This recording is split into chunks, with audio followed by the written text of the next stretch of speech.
Passons au côté lit avec ce joli tiroir. J'ai oublié de vous dire, mais toutes les façades sont en plaque à chaîne et les meubles en stratifié. En dessous se trouve la litière pour chat, mais qui a deux fonctions. Elle sert aussi de marche pour monter dans le lit, regardez. Des rideaux, parce qu'il n'y en a jamais trop. Au-dessus du lit, il y a la clim Truma Avanta Confort qui est réversible, elle fait chaud et froid. Sur les extrémités du lit, il y a deux niches et sur tout le tour, des meubles hauts pour un maximum de rangement. Dans ce meuble haut, on y a logé deux prises afin de brancher des appareils respiratoires. Bien sûr, le kit électrique a été étudié pour que ça tienne en autonomie toute la nuit. Nos liseuses habituelles, car on les adore et on change pas une équipe qui gagne. Et voilà pour l'intérieur. Maintenant, place à la soute. Le plaquage des portes arrière.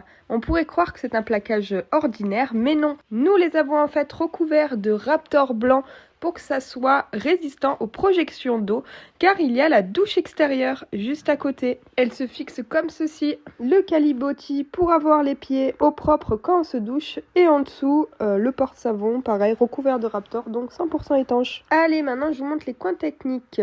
Donc la soute est recouverte de liège et caoutchouc comme d'habitude. Là se trouve la partie plomberie avec le filtre UV afin de rendre l'eau de la cuve potable. Juste à côté, il y a la cuve de 100 litres ainsi que le chauffe-eau.